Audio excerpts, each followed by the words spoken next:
Elizabeth Warren has proposed breaking up the big tech companies. Now, out of all the Democratic candidates, she has come out with more policy proposals, more detailed policy proposals. And guess what? Cory Booker is not having it. Here he is on ABC's This Week.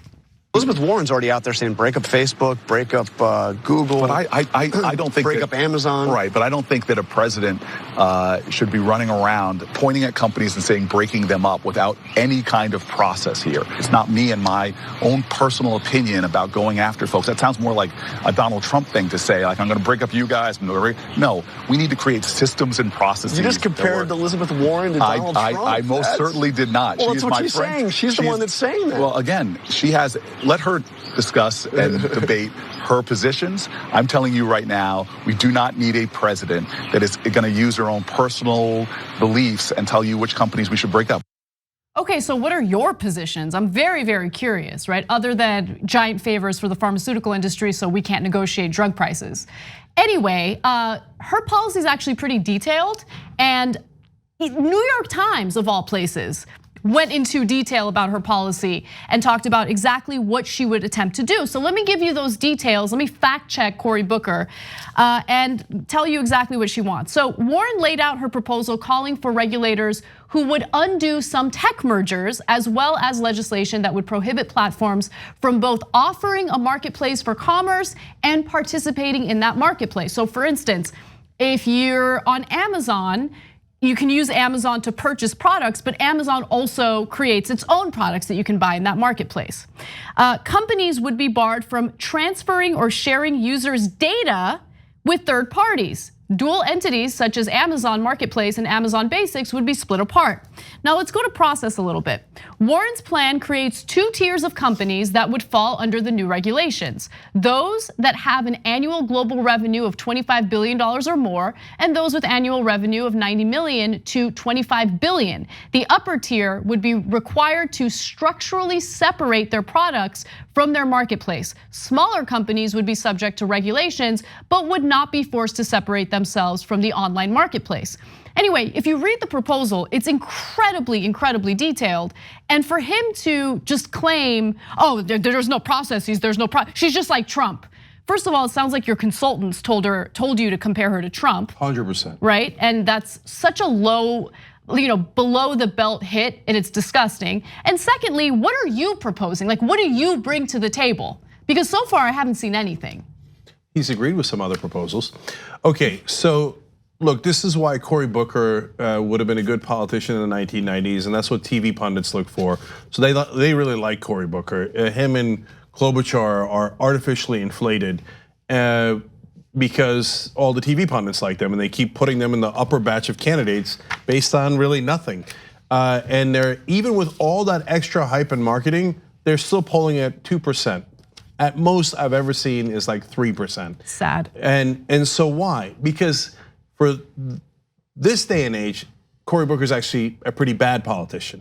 And so let me explain. In this case, I probably agree with him. I'm not sure that breaking up Facebook, Amazon, et cetera, is the right way to go now. I'd rather focus on other industries. We've talked about it on the show before. It's a super legitimate debate, and I might be convinced later that it is time. But right now, I'm not in that camp. Right. So I actually agree with Cory Booker, but somehow he lost me anyway. Okay, hold. So I don't want to reopen that debate. We've already had it on the show. But the one thing that I want to note is that he's not arguing against breaking up these companies. He's arguing that Elizabeth Warren hasn't thought this through and hasn't really detailed the processes in getting it done. Do you see what I'm saying? Yeah, well, he didn't clarify, but he certainly seems to be in the camp based on what he said there, that he thinks it's not a good idea, and that it's not about the substance, but that it is about, it's personal, like Trump makes it personal, that somehow Elizabeth Warren has some personal animus towards these companies. Based on what? What did Amazon ever do to her? Did they deliver something late? I don't know any of that. What are you talking about? Right. So Facebook did once remove one of her ads attacking Facebook, but then they put it back. But that's not as, but that was after she announced that she thought they should be broken up. So that makes no sense. Look, he's attacking a fellow Democrat, but I'm in the camp of that's totally okay. So we're in a primary. If Cory Booker wants to say, hey, look, I think Facebook, et cetera, should not be broken up. Elizabeth Warren does think that. We disagree. This is why we disagree. And so have a legitimate debate over it. So even though he started out with me in his camp on it's okay to attack another Democrat, and I largely agree with you on the policy, he lost me anyway. Why? What'd you do? You just compared her to Trump?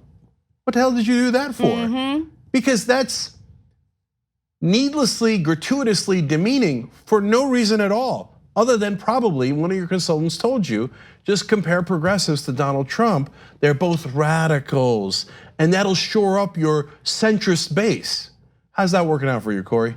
Right. Okay, and then to have the worst criticism of Elizabeth Warren I have ever seen, that she doesn't have detailed enough process. Have you ever read any of her proposals? She's by far the most detailed in the proposals.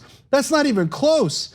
I really like Bernie Sanders. Elizabeth Warren policies are more detailed, more process oriented, and it's not close. Okay. And it is interesting because on one hand, you'll have some members of the Democratic establishment argue that she's too wonky, she's too policy oriented, she's too detailed, it's working against her. And then on the other hand, you'll have people like Cory Booker just completely make things up and make it appear as though she hasn't thought things through and she's nothing more than another version of Trump.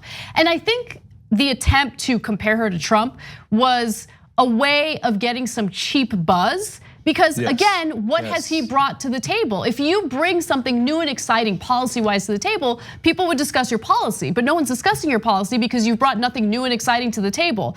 And more importantly, can you imagine, just think for 1 second, if Bernie Sanders had just done an interview on ABC's This Week and compared Joe Biden to Donald Trump? Can you imagine the anger, the calls for unity? How dare you? 100%. So it's just fascinating how there is a double standard in the Democratic Party where progressives and in the media, where progressives are just not allowed to ever fight the other side. But when it comes to the Klobuchars or the Cory Bookers of the world, they can literally compare the progressives to Trump and it just flies under the radar, no big deal. Oh, I mean, the other day, Hickenlooper compared Bernie Sanders to Stalin. And while at the same time saying, I don't attack other candidates. It's amazing. And by the way, so that is aided and abetted by the media. I said the media because the media, when they compare progressives to Trump or Stalin, makes note of it. Jonathan Karl, to be fair, made note of it. And then they move on. They don't find it scandalous. But if you compare an establishment candidate to one of those people, they'd be like, what are these radical progressives? Look at this outrageous lack of civility. To compare someone to a murderer like Joseph Stalin or to a monster like Donald Trump. Lack of civility and lack of unity. So the double standard is unbearable. By the way, that goes to Cory Booker's third strike in that interview. He said, Jonathan Karl rightfully says, oh, you just compared Elizabeth Warren to Donald Trump. And he says, no, I didn't. We all just heard it. We can rewind the tape. But he's such a politician, he can't help himself. No, I didn't. My consultants told me to because it's gonna give me attention and get me a bump, but they also told me to deny it while I'm doing it. It's crazy. It's not at all clever. I mean, Cory Booker is the classic definition of you're gonna get caught, right? I've been saying that about the internet catches you. It's not the old days where cable news guys are like, oh, Cory, Klobuchar, oh, you guys are so good. And they never question you. The internet's gonna catch you, and Booker always gets caught. So now, last thing, to be fair to Booker, he is really good and better than the rest on one issue, criminal justice reform, okay? Okay. No, he is. You're right. So Senator Booker, why don't you concentrate on that? Why don't you go on the warpath on that? Like Andrew Yang has done on universal basic income. And Elizabeth Warren has on the banks, and Bernie has on income inequality and Medicare for all, et cetera. You could own that and say, if I'm president, we're gonna get, and look, some of the stuff you might have said from time to time. And again, I'm giving you credit for the good work that you did in Congress, and by the way, got a pass, and you should rightfully brag about that, okay? But say, I'm gonna end the marijuana prohibition immediately, and talk about it in every case, and we're going to free all those people who were wrongly imprisoned, mostly because of the color of their skin, all across America. And we're not gonna have it. We're gonna end private prisons. We're gonna do things like that. Be strong and forceful on the issue that you're good at. And look, then you wanna back up everybody on Medicare for all, Green New Deal, great, then you've got a lane. But if your lane is centrist, corporate friendly, don't touch my friends in the corporate world, That's a terrible lane, and you're gonna get run over. So I'm telling you, you wanna listen to it, that's your issue. You don't wanna listen, you wanna be angry about it, that's your issue.